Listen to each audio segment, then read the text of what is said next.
Hello नमस्कार, कैसे हैं आप सभी लोग। आइए आज के आपके इस यूट्यूब चैनल एसीसी एजुकेशन में मैं आनंद कुमार आपके फिर इस क्लास में आपका स्वागत अभिनंदन करता हूं। और डेली की तरह मैं आज आपके लिए फिर एक नया क्लास लेकर आया हूं। और अभी हमने हाल ही में देखा था भारत का सिलेबस, और अब हम देख पा रहे हैं पहली बार आज हमारा जो नेक्स्ट क्लास होने वाला है, आज जो हमारा क्लास होने वाला है भारत की स्थिति को लेकर के, पोजीशन ऑफ इंडिया की। जब हम वर्ल्ड ज्योग्राफी जब हम पढ़ रहे थे तो कहीं ना कहीं हमने देखा था वर्ल्ड ज्योग्राफी में कि जो अक्षांश रेखाएं और जो देशांतर रेखाएं, जो काल्पनिक रेखाएं खींची गई हैं, उन काल्पनिक रेखाओं का मतलब यही होता है कि किसी भी देश की पोजीशन को बताने के लिए या पोजीशन को शो करने के लिए हम काल्पनिक रेखाओं का यूज करते हैं। ये हमने देखा था। तो आज उन्हीं काल्पनिक रेखाओं के माध्यम से आज हम हमारे भारत की स्थिति को देखने वाले हैं कि हमारे भारत एक्चुअल में कहाँ प्रेजेंट है। ठीक है, तो आज इसी के ऊपर आज हमारा एक लेक्चर होने वाला है। तो बस डेली की तरह बोलेंगे सर आप फिर बोल रहे हैं आज, तो बस अपना पेन कॉपी निकाल कर बैठेंगे और वादा है आपसे एक एक चीज क्लियर होकर जाएगा। सिर्फ बने रहें क्लास में, बस कहीं जाने की आवश्यकता नहीं। अपना चाय और अपना पेन किताब कॉपी सब लेकर बैठेंगे और बस बने रहिए इस वीडियो में। एक एक चीज गारंटी है, 100%, 101% की गारंटी, एक एक चीज क्लियर होकर जाएगा यहाँ से। तो बस सिर्फ बने रहे मेरे साथ और सिर्फ देखते रहें इस बोर्ड को, और आज हम क्लियर करने वाले हैं सारी चीजें। तो आज हम देख पा रहे हैं आज हमारा जो क्लास होने वाला है, आज का जो हमारा क्लास, वो क्लास आज भारत की स्थिति, भारत की स्थिति, position of India, position of India आज हम देख पा रहे हैं। तो छोटा सा चीज इसमें है कि उत्तर यत समुदस्य हेमाद्रश्यम दक्षिणम वर्ष तत् यत वर्ष तत् भारत नाम है ना, और भारतीय यत्र संतिता है कहा गया है। ऐसा एक श्लोक है, उसमें ये कहते हैं कि हमारा जो भारत है ये उत्तर में हिमालय से लेकर के ये दक्षिण में जो हमारा कहना चाहिए सेतु बंद, आज के टाइम पर अगर हम कहें कि हिंद महासागर, यहां तक जो एक भूभाग फैला हुआ है, इसको हम भारत कहते हैं। तो पहले समझते हैं कुछ छोटी मोटी बातों को। जैसे अगर हम नंबर 1 की बात करें तो नंबर 1 में हमारे भारत के उत्तर में, उत्तर की तरफ एक आर्य समाज, एक आर्य जो समाज थे उनके बसने से, या उनके बसने से हमारा जो भारत रहा है उसको आर्यव्रत कहा गया है ना। तो आर्यव्रत का नाम, उत्तर में बसने वाले आर्यों के कारण ही हमारे भारत को आर्यव्रत। तो हम कह सकते हैं कि उत्तर में बसने वाले आर्य, आर्य के कारण या आर्यों के कारण हमारे भारत को आर्यव्रत एक नाम मिला था। क्या मिला था भाई? आर्यव्रत एक नाम मिला था। उत्तर भारत में बसने वाला एक समुदाय था जो आर्यव्रत था, उसके नाम, उसके आधार पर हमारे भारत को एक नाम मिला था आर्यव्रत। अच्छा, ये तो हुई आर्यव्रत। अब इन्हीं आर्यों का, ये जो आर्य लोग थे हमारे उत्तर में बसने वाले आर्य थे, इन्हीं आर्यों में से एक, इनका एक महाप्रतापी राजा हुआ करता था जिनका नाम था भरत, जिनका नाम था भरत। और इसी भरत के नाम पर आज जो हमारा देश का नाम भारत है या भारतवर्ष है, भारत या भारतवर्ष, भारतवर्ष, आज इन्हीं आर्यों के जो राजा थे, आर्यों को जो सम्राट थे भरत, इन्हीं के नाम पर आज हमारे देश का नाम भारत पड़ा। यहां तक किसी को कोई कंफ्यूजन हो तो भाई पूछो, चले आगे। इसके बाद वैदिक, थोड़ा समय और गुजरता है, इसके बाद वैदिक आर्यों का निवास स्थान सिंधु नदी। अब बात करते हैं वैदिक आर्य, वैदिक आर्यों का एक, वैदिक आर्यों का एक निवास स्थान हुआ करता था सिंधु नदी, सिंधु नदी। वैदिक आर्यों का एक निवास स्थान होता था सिंधु नदी। और वो जो वैदिक समय के जो ईरानी जो लोग थे, ईरानी या ईरानियों कह सकते हैं, वो जो ईरानी लोग थे उस समय इस जो हिंदू नदी को वो लोग क्या कहते थे, वो लोग इस इस सिंधु नदी को वो लोग हिंदू नदी कहते थे। इस सिंधु नदी को वो लोग क्या कहते थे? हिंदू नदी कहते थे भाई, हिंदू नदी कहते थे। और इस प्रकार इन ईरानियों के द्वारा हमारे भारत को एक और नया नाम मिला जिसको हम बोलने लगे हिंदुस्तान। हिंदुस्तान। यहां तक किसी को कोई कंफ्यूजन? समय का कालक्रम गुजरा। इसके बाद यूनानियों, इसके बाद यूनानी लोगों का कुछ आगमन होता है।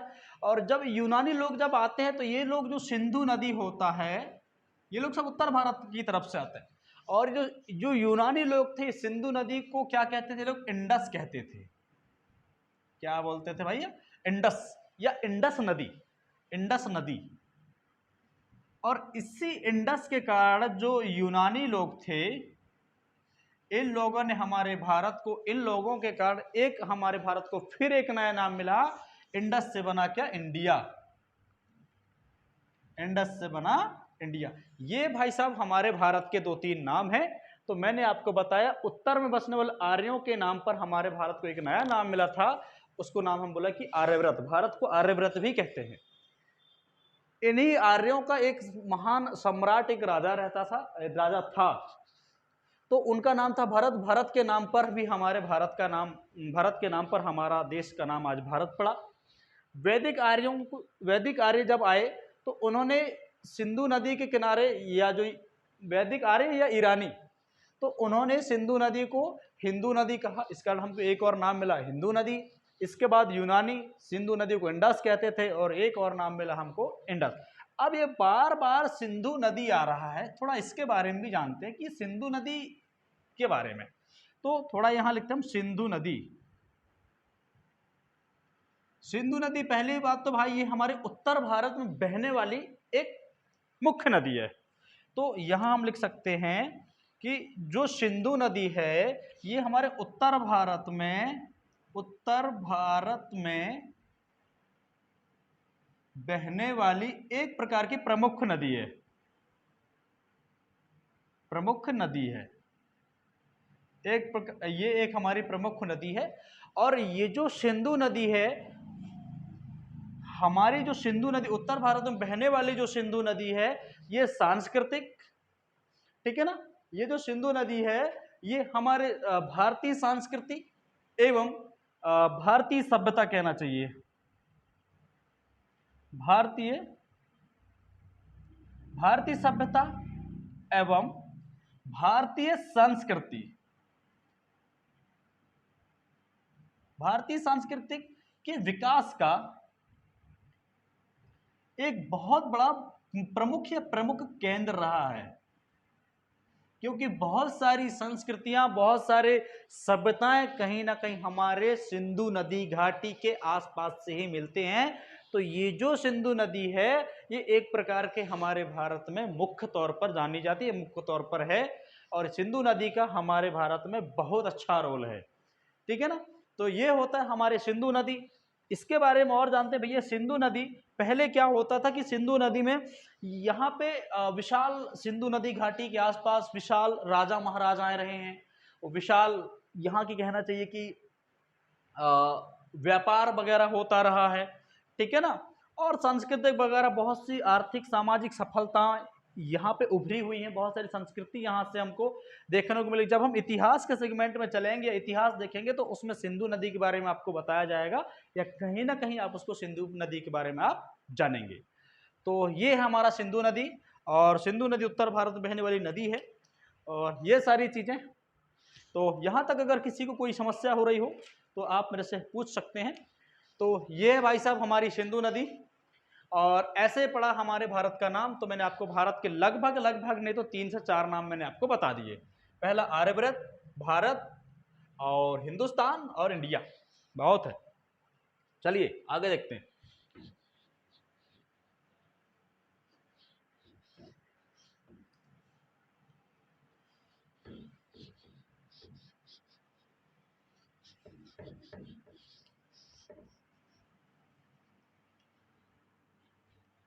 ओके, तो ये हुआ। और अब हम देख पा रहे हैं हमारे भारत देश के बारे में। तो सबसे पहले हम एक छोटा सा यहाँ पे ग्लोब बना लेते, पृथ्वी बना लेते हैं। और ये है हमारी पृथ्वी। ये हमारी पृथ्वी। और हमने जब वर्ल्ड ज्योग्राफी जब हम पढ़ रहे थे, जब विश्व ज्योग्राफी जब हमने शुरू किया था, तो हमने ये जो हमारी पृथ्वी पर जो काल्पनिक रेखाएं खींची गई हैं, इनके बारे में हमने खूब विस्तृत चर्चा किया था। तो यहाँ उतना बताने की आवश्यकता तो नहीं पड़ेगी, फिर भी हम एक बेस चलते हैं। तो पृथ्वी को एक रेखा विभक्त करती है बीचों बीच से। वो रेखा, उसको हम कहते हैं 0 डिग्री, या भूमध्य रेखा, या इसी भूमध्य रेखा को विषुवत रेखा भी कहते हैं, विषुवत रेखा। चलिए, तो ये हो गया हमारा भूमध्य रेखा। तो भूमध्य रेखा पृथ्वी को 2 बराबर भागों में विभक्त करता है। तो इसमें अगर हम देखें तो ये हमारा होता है नॉर्थ, ये हमारा होता है साउथ। तो पृथ्वी को हमारे 2 भागों में, एक होता है हमारा उत्तरी गोलार्ध, उत्तरी गोलार्ध में डिवाइड हो गया, और एक भाग हमारा हो गया क्या, दक्षिणी गोलार्ध में। एक होमवर्क हमारा हो गया दक्षिणी गोलार्ध। तो अब हम देख रहे हैं भारत की स्थिति। तो दक्षिणी गोलार्ध में अब एक रेखा और हमारे पृथ्वी को अगर बीचों बीच से अगर डिवाइड करती है, तो ये रेखा कहलाती है हमारी क्या, GMT, ग्रीन मेरिडियन टाइम, या ग्रीनविच रेखा, ग्रीनविच रेखा। इस रेखा को एक और बोलता है क्या, 0 डिग्री देशांतर रेखा, 0 डिग्री देशांतर रेखा। यहां तक भाई किसी को कोई समस्या हो तो पूछो। चलिए, तो इतना हमने देखा, ये देखा 0 डिग्री। अब बात करते हैं कि इस एरिया में एक हमारा कॉन्टिनेंट पड़ता है, जिसको हम कहते हैं एशिया महाद्वीप, एशिया महाद्वीप। इस एशिया महाद्वीप के दक्षिण मध्य में, ये अगर एशिया का ये अगर नॉर्थ, अगर ये साउथ किया जाए, तो दक्षिण मध्य में मतलब इस पोजीशन पर हमारा भारत स्थित है। तो याद रखना, एशिया महाद्वीप के दक्षिण मध्य में स्थित है भाई साहब, दक्षिण मध्य में स्थित है। अब देख लेते हैं कि ये हमारा कहलाता है उत्तरी, ये हमारा कहलाता है दक्षिणी, ये पॉइंट हमारा कहलाता है पूर्वी भाग, और ये कहलाता है हमारा पश्चिमी, पश्चिमी। तो अब देखते हैं कि ये जो हमारा भारत है, ये कौन, ये हो गया हमारा उत्तर, ये हमारा हो गया दक्षिण। अगर ये 4 भागों में बट गया, तो ये कहलाता है हमारा क्या, उत्तर पूर्व वाला एरिया होगा कि नहीं होगा, ये होगा। और एक ये वाला एरिया होगा, तो ये हमारा होगा पूर्व दक्षिण हो जाएगा। ये हमारा होगा तो उत्तर पश्चिम वाला एरिया होगा। और ये हमारे 4 हिस्से हो गए पृथ्वी के, हमने 4 हिस्सों में बांटा। तो जो हमारा हिस्सा है उत्तर पूर्व वाले एरिया में हमारे भारत देश की पोजीशन है। तो हमने देख लिया कि उत्तर पूर्व में हमारे भारत की पोजीशन है, क्लियर, पहली चीज। दूसरी चीज, ये जो हमारा भारत है, तो इसी हमारे भारत देश से यहाँ पे एक हमने बात किया था काल्पनिक 23.5 डिग्री, 23.5 डिग्री कर्क रेखा, 23.5 डिग्री कर्क रेखा, जो कि हमारे भारत से 8 राज्यों से गुजरती है, या 8 राज्यों से गुजरता है। इसके बारे में चर्चा करेंगे हम अभी अपने भारत में। तो ये रहा आपके भारत की स्थिति की। अब हमको मालूम चले गया कि इस पृथ्वी पर हमारा भारत कहाँ पोजीशन पर है, ठीक है। चलिए, सेकंड चीज। अब थर्ड चीज हम ये देखते हैं कि अगर मान लीजिए कि ये अगर हमारी एक अगर अक्षांश रेखा 23.5 डिग्री अगर गुजर रही है, और ये हमारे अगर 0 डिग्री विषुवत रेखा है, तो इस 0 डिग्री विषुवत रेखा से हमारे भारत कितना ऊपर है। अगर इस 0 डिग्री विषुवत रेखा गुजर रही, तो कौन सी डिग्री, कौन सी रेखा से हमारा भारत शुरू हो रहा है, कौन से अक्षांश से हमारा भारत शुरू हो रहा है, कौन से अक्षांश रेखा तक हमारा भारत जा रहा है, हमको ये भी देखना पड़ेगा। इसके बाद अगर हमने देखा था कि जो खड़ी रेखाएं जो खींची जाती हैं, उनको हम देशांतर रेखाएं कहते हैं, देशांतर रेखाएं, जिनसे किसी भी देश का समय का निर्धारण होता है, ये हमने देखा था। तो हमको ये भी देखना पड़ेगा कि हमारे देश से कौन से रेखा गुजरता है, और किन 2 देशांतर रेखाओं के बीच में हमारा भारत आता है। तो ये आई होप आपको समझ में आ गया होगा। तो अब हम डायरेक्ट चलते हैं हमारे भारतीय मैप पर। तो ये हम अपना बना लेते हैं भारतीय मैप।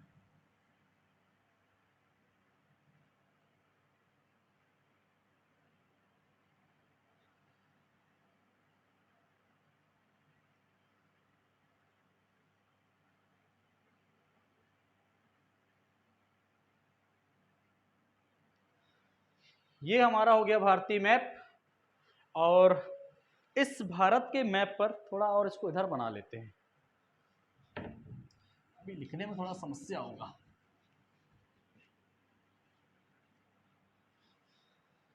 इसको मैं मिटा देता हूं थोड़ा सा।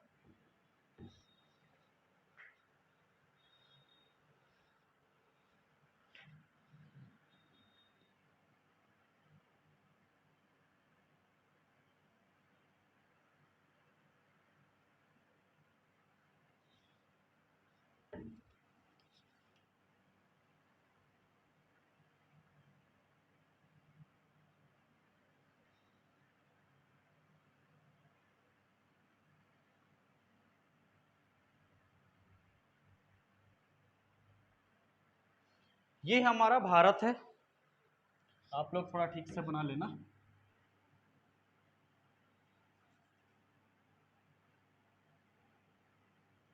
ये हमारा भारत देश। और अब हमको इस भारत देश के पोजीशन के बारे में जानना है, जिसके बारे में जो आज हमारा मुद्दा का विषय है।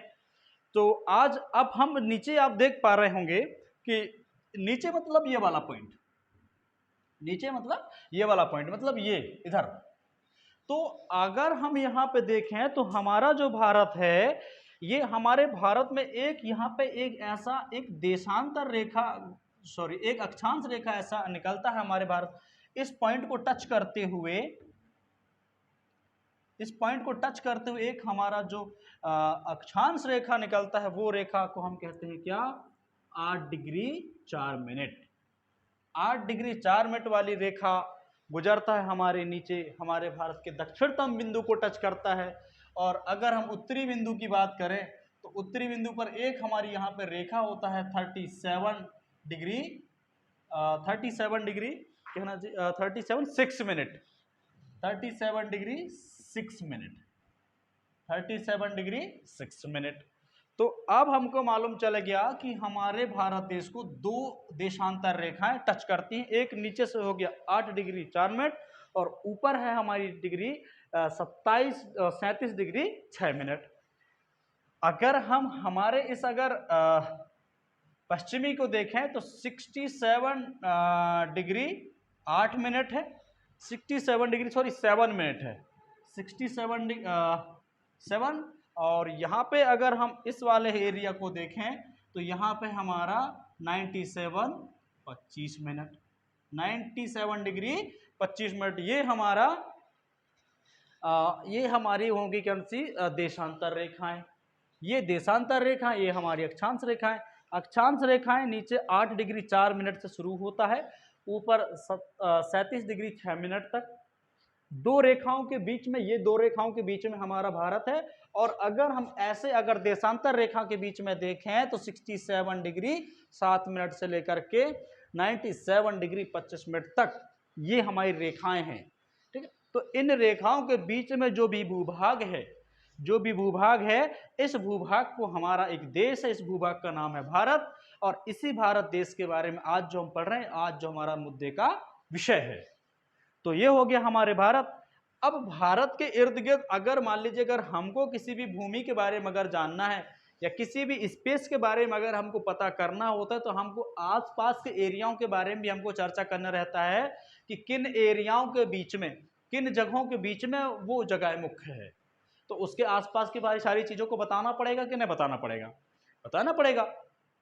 तो ये हमारे कुछ विषय रहते हैं तो जिनको हमको आज जानना है कि हमारे देश का पोजीशन तो ठीक है पता चल गया, लेकिन इसके आसपास कौन कौन से देश फैले हैं, भाई इसके आसपास कौन कौन से देश हैं, तो ये हमको थोड़ा सा जानना पड़ेगा आज। और इसके बारे में बहुत आसानी से सिर्फ आप देखते चलिए, हर एक चीज क्लियर होगा। ठीक है, तो ये जो हमारा एरिया होता है, इस एरिया में ये हमारा होता है, ये हमारा नॉर्थ हो गया, हमारा उत्तर हो गया, ये हमारा पूर्व हो गया, ये हमारा पश्चिम वाला एरिया हो गया और ये हमारा हो गया दक्षिण वाला एरिया। तो हम कह सकते हैं कि उत्तर से पश्चिम वाला जो ये वाला जो एरिया है, ये जो एरिया में हमारा पाकिस्तान लगता है, हमारा पाकिस्तान। अच्छा, पाकिस्तान की राजधानी क्या है, इस्लामाबाद।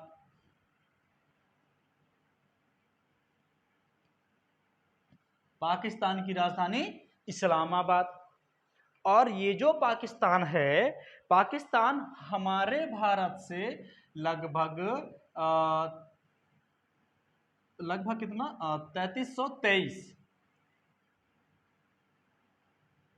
3323 किलोमीटर का सीमा रेखा बनाता है हमारे भारत से पाकिस्तान। पहला, हमारे भारत का पहला पड़ोसी देश हम गिन लिए पाकिस्तान। आगे चलते हैं तो एक यहां पे एक हमारा पड़ोसी देश पड़ता है अफगानिस्तान।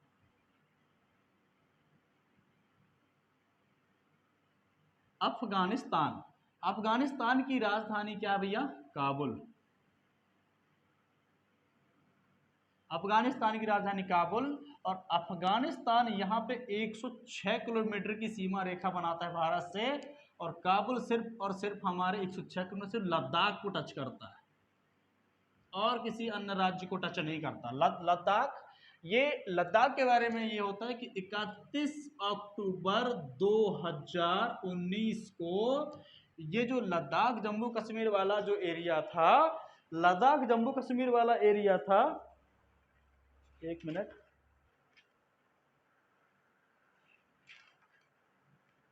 हाँ, लद्दाख जम्मू कश्मीर वाला एरिया था, इसको राज्य का दर्जा हटाकर इसको केंद्र शासित प्रदेश का दर्जा दिया गया था 31 अक्टूबर 2019 को।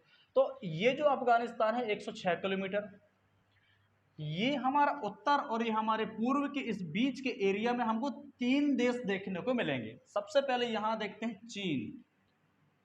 चीन की राजधानी भाई बीजिंग, चीन की राजधानी बीजिंग।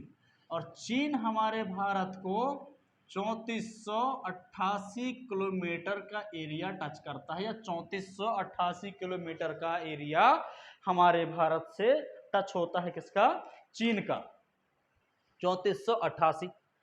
अब दूसरी बात ये हो गया, कितने पड़ोसी देश हो गए? तीसरा पड़ोसी देश। चौथा पड़ोसी देश हमारे यहाँ है नेपाल। नेपाल की राजधानी क्या भैया? काठमांडू। नेपाल की राजधानी काठमांडू, नेपाल की राजधानी काठमांडू। और नेपाल हमारे भारत से 1751 किलोमीटर का सीमा रेखा बनाता है। यहां पे एक हमारा पड़ोसी देश है भूटान। भूटान की राजधानी थिम्पू है। और ये जो भूटान है ये हमारे भारत से 699 किलोमीटर का सीमा रेखा बनाता है हमारे भारत से। इस पूर्व वाले एरिया में एक हमारा पड़ोसी देश पड़ता है म्यांमार। इस पूर्व वाले एरिया पर यहां पर हमारा एक देश पड़ता है पड़ोसी देश म्यांमार। म्यांमार की राजधानी नेपियोडो। और ये म्यांमार जो पहले था, इस म्यांमार का पहले एक वर्मा देश कहते थे, इसको वर्मा देश नाम था। और उसकी राजधानी हुआ करता था रंगून, जहां पे काले पानी की सजा वगैरह दिया जाता था, वही रंगून है ये। तो म्यांमार की राजधानी नेपियोडो, नेपियोडो। और ये जो म्यांमार है ये हमारे भारत से 1643 किलोमीटर का सीमा रेखा बनाता है। 1643 किलोमीटर का सीमा रेखा बनाता है कौन? हमारे भारत से म्यांमार। कितने देश हो गए? 6 देश हो गए। भूटान 5वां हो गया, म्यांमार 6वां हो गया। 7वां देश यहां हमारा क्या? बांग्लादेश। बांग्लादेश की राजधानी भैया ढाका है। और ये जो बांग्लादेश है ये 4096 किलोमीटर रेखा का सीमा बनाता है हमारे भारत से। तो ये हो गया कि हमारे भारत से सबसे ज्यादा स्थलीय सीमा बनाने वाला देश है कौन सा? बांग्लादेश। और सबसे कम सीमा रेखा बनाने वाला देश हमारे पास है कौन सा? अफगानिस्तान, जो कि 106 किलोमीटर रेखा बनाता है। तो हमारे पास 7 देश हो गए। पहला एक बार देख लेते हैं, पाकिस्तान 3323, अफगानिस्तान 106, चीन 3488, नेपाल 1751, भूटान 699, म्यांमार के नेपियोडो 1643, बांग्लादेश का ढाका 4096 किलोमीटर। ये टोटल हमारे 7 देश होते हैं। बोले सर 7 ही देश हैं क्या पड़ोसी देश? नहीं नहीं नहीं नहीं, हमारे भारत के टोटल पड़ोसी देश भारत के पड़ोसी देश टोटल 10 हैं भाई साहब। पड़ोसी देश टोटल 10 पड़ोसी देश हैं। तो इसमें से 7 ऐसे देश हैं जो कि भारत को स्थल सीमा से टच करते हैं, भारत को स्थल सीमा से टच करते हैं। और दूसरी बात यह है कि हमारे भारत को 3 ऐसे देश हैं जो कि भारत को जल सीमा से टच करते हैं, भारत को जलीय सीमा से, भारत को जलीय सीमा से टच करते हैं। तो बोलेंगे सर ये तो हो गया भाई, आपने बता दी। अब ये बताइए कि जो स्थल सीमा है, वो जलीय सीमा, वो कितना किलोमीटर का है? तो यहां बता दें, यहां हमारे गुजरात से लेकर के यहाँ पे जब बंगाल की खाड़ी वगैरह, ये हमारे भारत में टोटल 17,516 किलोमीटर का हमारा तटरेखा बनाता है।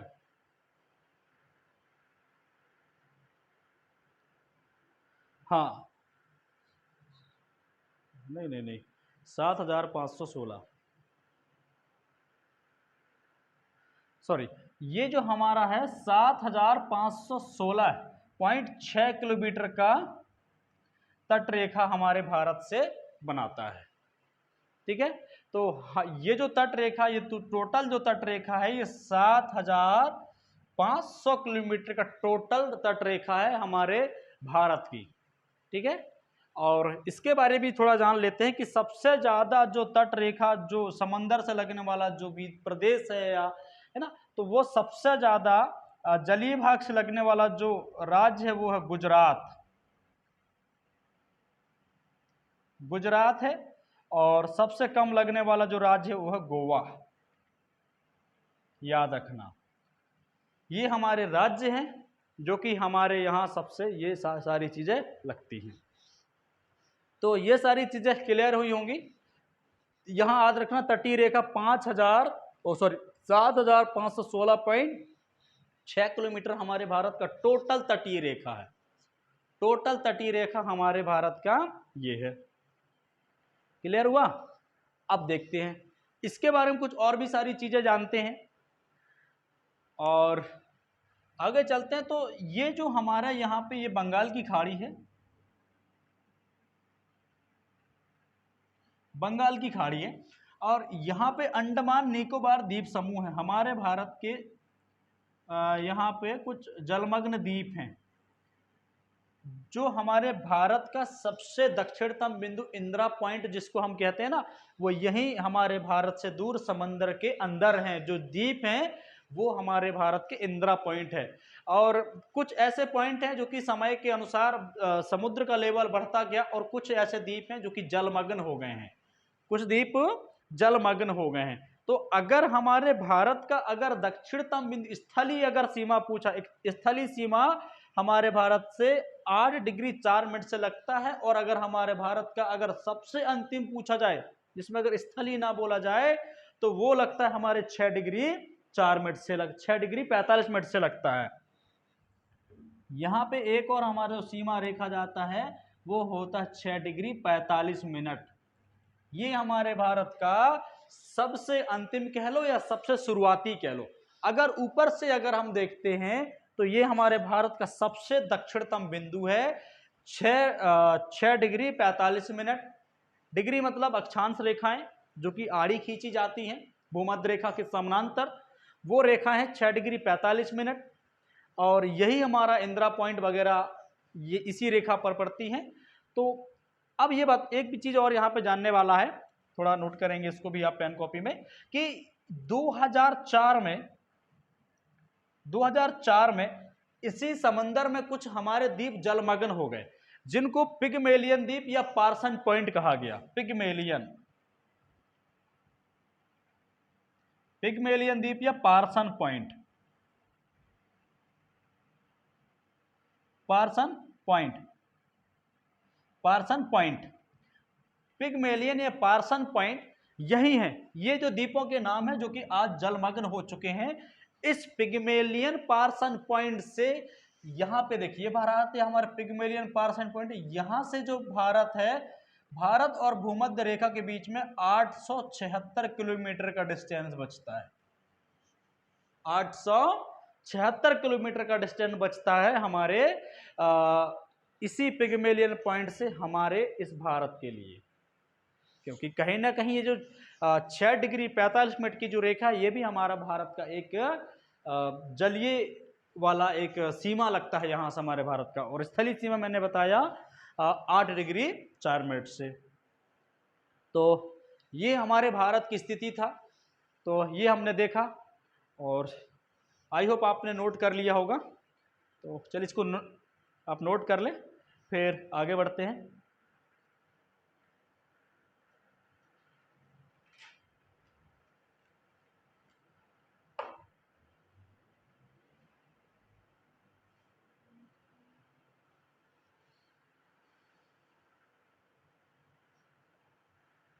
चलिए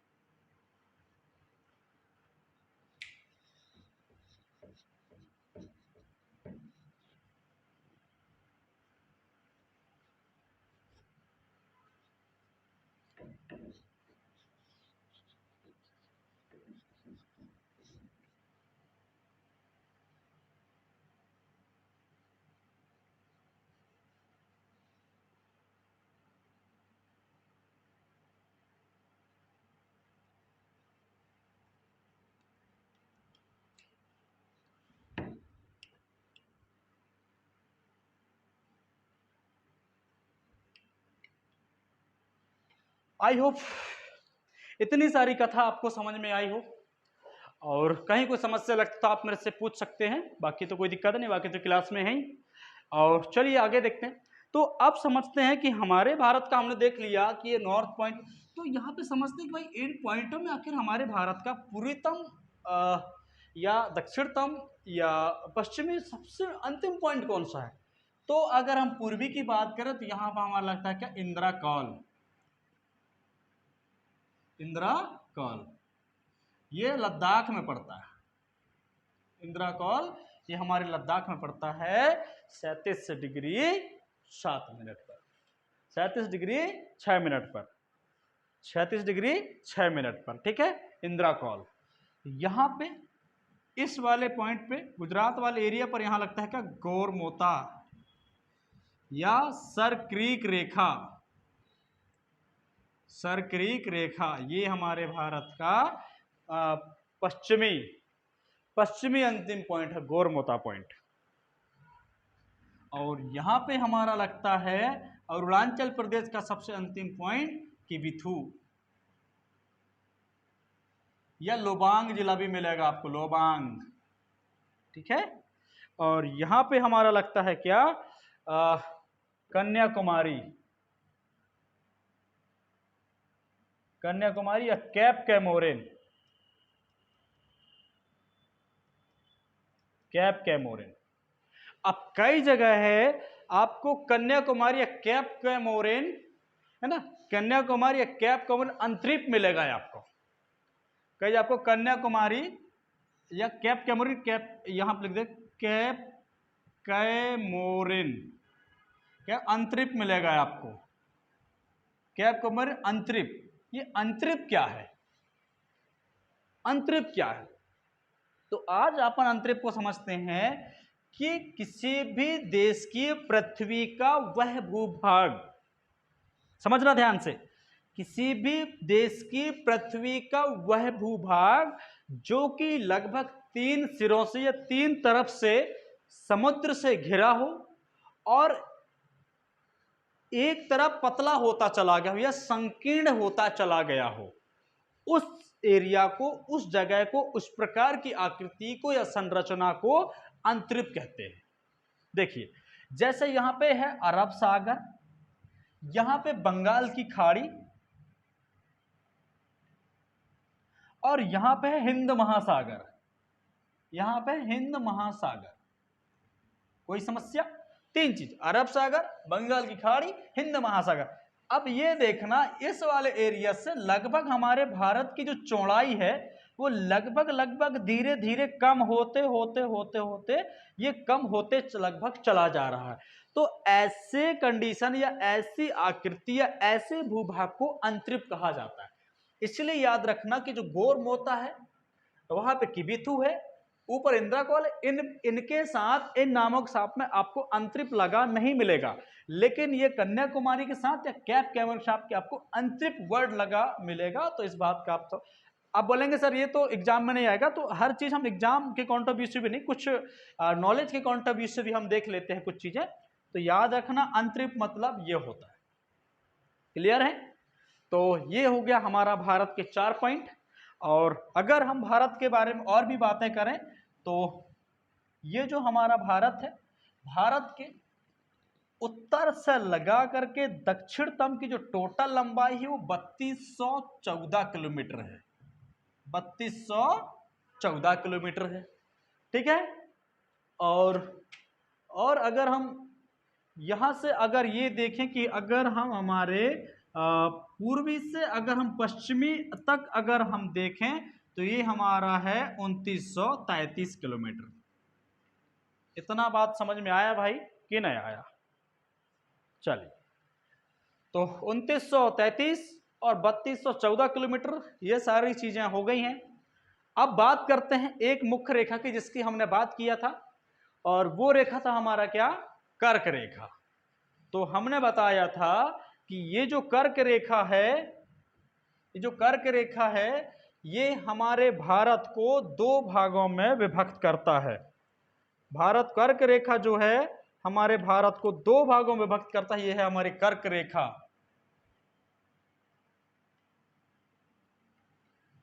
ये हमारा क्या है? कर्क रेखा। कर्क रेखा मतलब 23.5 डिग्री, 23.5 डिग्री वाला जो रेखा है वो हमारे भारत को 2 भागों में डिवाइड करता है। एक होता है उत्तर भारत और दूसरा होता है भाई साहब हमारा क्या? दक्षिण भारत। उत्तर भारत और दूसरा होता है क्या? दक्षिण भारत। ध्यान रखना, समझते जाना, एक एक पॉइंट बता रहा हूं, कहीं कोई समस्या नहीं हो रही होगी, इतना तो उम्मीद मैं कर सकता हूं। और ये हमारा उत्तर भारत है और ये हमारा दक्षिण भारत है। ठीक, तो अब हमारे जो हमारा भारत है इसके 8 राज्यों से गुजरता है। तो कौन कौन राज्य देख लेते हैं क्रम अनुसार। तो यहां पड़ता है भाई साहब आपका गुजरात। पहला रेखा गुजरा गुजरात से, और यहां थोड़ा सा हिस्सा लग जाता है आपका राजस्थान का। तो 2 हो गए, पहला गुजरात, दूसरा राजस्थान, तीसरा यहां पे होता है एमपी मध्य प्रदेश, यहां पे फिर छत्तीसगढ़ सीजी, यहां पे हो गया झारखंड। झारखंड की राजधानी रांची से गुजरती है रेखा, याद रखना। तो कितने हो गए? 1 2 3 4 5, 5 हो गए। और यहां पे एक है तो हमारा पश्चिम बंगाल, 5 हो गया। छठवा यहां पे होता त्रिपुरा, और यहां पे होता है हमारा क्या? मिजोरम। त्रिपुरा और मिजोरम, त्रिपुरा और मिजोरम, ये सारी चीजें हो गई। तो ये इस प्रकार के हमारे 8 राज्यों से गुजरता है। एक बार लिख लो, गुजरात, राजस्थान, एमपी मतलब मध्य प्रदेश, छत्तीसगढ़, छत्तीसगढ़ के बाद झारखंड, झारखंड कितने हो गए? 1 2 3 4 5, पश्चिम बंगाल, पश्चिम बंगाल, त्रिपुरा और मिजोरम। ये हो गए भाई साहब आपके पूरे के पूरे 8 राज्य जिनसे हमारा भारत से कर्क रेखा गुजरता है, इन 8 राज्यों से। और ये जो कर्क रेखा है ये हमारे भारत को 2 भागों में विभक्त करता है। एक होता है उत्तर भारत और एक होता है हमारा क्या? दक्षिण भारत। अब जब हम वर्ल्ड ज्योग्राफी पढ़ रहे थे तब आपको याद होगा कि जो देश, जो हिस्सा कर्क भूमध्य रेखा के जितने करीब होगा उस पर उतना ही ज्यादा गर्मी पड़ेगा, क्योंकि सूर्य जो है पूरे वर्ष भूमध्य रेखा के समानांतर रहता है या भूमध्य रेखा पर सबसे ज्यादा गर्मी पड़ता है? तो हम देख पा रहे हैं कि हमारे भारत भाई इस हिस्से पे ज्यादा गर्मी पड़ेगा। तो जो दक्षिण भारत है या जो हमारा दक्षिण तरफ का जो पॉइंट है ना, इस पॉइंट को कहा जाता है क्या? उष्णकटिबंधीय। इस प्रकार कौन सी कटिबंध होगी? उष्णकटिबंध होगा। मतलब इधर ज्यादा गर्मी पड़ेगा और यहाँ पे होगा भैया कोष्ण शीतोष्ण कटिबंध होगा। कोष्ण शीतोष्ण कटिबंध होगा, क्योंकि जैसे जैसे हम इस भूमध्य रेखा से और ऊपर दूरी पर जाते जाएंगे वैसे वैसे सूर्य का जो प्रकाश का तिरछापन लगातार बढ़ता जाता है, और सूर्य का जब तिरछापन जब बढ़ेगा तो उन एरियो में गर्मी कम पड़ेगी, उन एरियो पे बर्फ की प्रवृत्ति लगभग बढ़ने लगेगा। और हम देख पा रहे हैं कि यहाँ पे जम्मू कश्मीर और लद्दाख वाला एरिया में लगभग हमारे यहाँ तो बर्फ प्रचुर मात्रा में होता ही होता है। तो ये रहा आज का क्लास, और यहां तक किसी को कोई समस्या? हमने बस एक एक पॉइंट, बिल्कुल एक तरफ से एक एक पॉइंट उठाकर हमने डिस्कस किया है। कहीं कोई ज्यादा फंसने या कहीं कोई लॉजिकल वाला तो कोई चीज ही नहीं है आज के टाइम पर या आज के इस विषय में। तो बाकी तो कोई समस्या नहीं, आपके सामने पूरा क्लास है। अगर नहीं समझ में आता तो आप इस क्लास को दोबारा देखिए, नहीं समझ में आता तो फिर तो हम हैं। और मिलते हैं फ्रेंड्स अगली क्लास में, जल्दी मिलता हूं आपके नेक्स्ट क्लास को लेकर के, और तब तक विदा चाहूंगा। नमस्कार, धन्यवाद।